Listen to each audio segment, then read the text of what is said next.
ঢাকার জজ আদালতে একটি লিফট ছিঁড়ে পড়ে ৮ জন আহত হয়েছেন। সকাল 10:30টার দিকে জেলা জজ আদালতের পুরনো ভবনে এই দুর্ঘটনাটি ঘটেছে।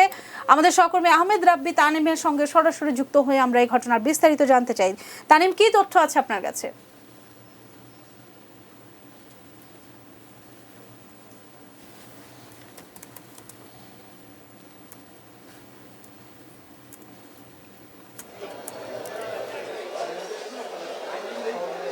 আগে আসলে এটি আজকে সকাল 10:15 ঘটনা এবং এই ঘটনা ঘটার পরেই কিন্তু আসলে এখানে কিন্তু চলে এসেছেন বিশেষ করে পুলিশ কর্মকর্তা এবং ফায়ার সার্ভিসের কর্মকর্তারা।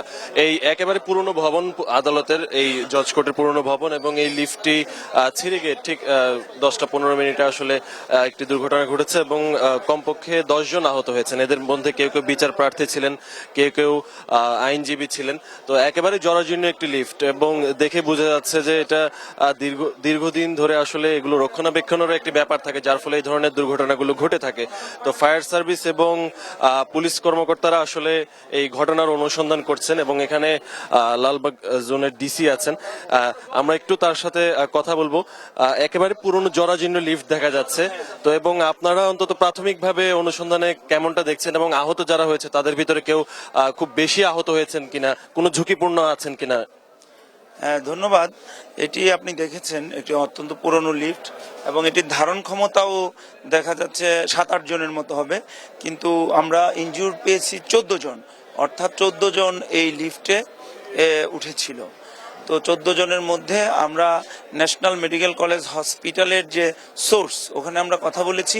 তারা বলছে যে 4 জন সিরিয়াসলি ইনজিউর্ড, এর মধ্যে 2 জনের হেড ইনজুরি আছে, আর হচ্ছে তাদের মধ্যে এই অ্যাডভোকেট আছে 4 জন, ফিমেল অ্যাডভোকেট আছে 2 জন, লিফটম্যান আছে 1 জন, কোর্ট স্টাফ আছে 1 জন, আর রেস্ট হচ্ছে আননোন, তাদেরকে আমরা জানি না। এখানে ন্যাশনাল মেডিকেল কলেজ হাসপাতালে ট্রিটমেন্ট দেওয়ার পর তারা ঢাকা মেডিকেল কলেজে হাসপাতালে নিয়ে যাওয়া হয়েছে, 1 জনকে পঙ্গু হাসপাতালে নিয়ে গিয়েছে। তো আমরা ওখানে আমাদের অফিসার প্রেরণ করেছি, তাদের সকলের নাম ঠিকানা এখনো পাওয়া যায়নি, আমরা নাম ঠিকানা কালেকশন করছি। ধন্যবাদ। যেটি আসলে জানলেন যে একেবারে জরাজীর্ণ লিফট এবং রক্ষণাবেক্ষণ তো হয় না, এগুলো সাধারণত পিআইডব্লিউ দেখে থাকে। তো তাদের প্রকৌশলীরা দেখে থাকে এই ধরনের একেবারে গুরুত্বপূর্ণ একটি জায়গায়, স্পর্শকাতর জায়গায়, যে জায়গায় আসলে অনেক মানুষের যাতায়াত এবং লিফটের ধারণ ক্ষমতার চেয়ে আসলে বেশি মানুষ লিফটে উঠেছিলেন। জরাজীর্ণ লিফট হয়, সেটি আসলে সেই ভারটি দেখা যাচ্ছে বইতে পারেনি। তো সবকিছু মিলিয়ে অন্তত বলা যায় যে এই ঘটনার পরিপ্রেক্ষিতে প্রাথমিকভাবে তদন্ত শেষ করবে পুলিশ এবং ফায়ার সার্ভিস, তারপরে তারা আসলে ব্যবস্থা নেবে। তো এখন পর্যন্ত আসলে 4 জন খুব আশঙ্কাজনক অবস্থায় আহত হয়ে বিভিন্ন হাসপাতালে ভর্তি হয়েছেন বলে আমরা জানতে পেরেছি। আহমেদ রাব্বি তানিম, আপনাকে ধন্যবাদ আমাদেরকে সবশেষ তথ্যটি জানাবার জন্য।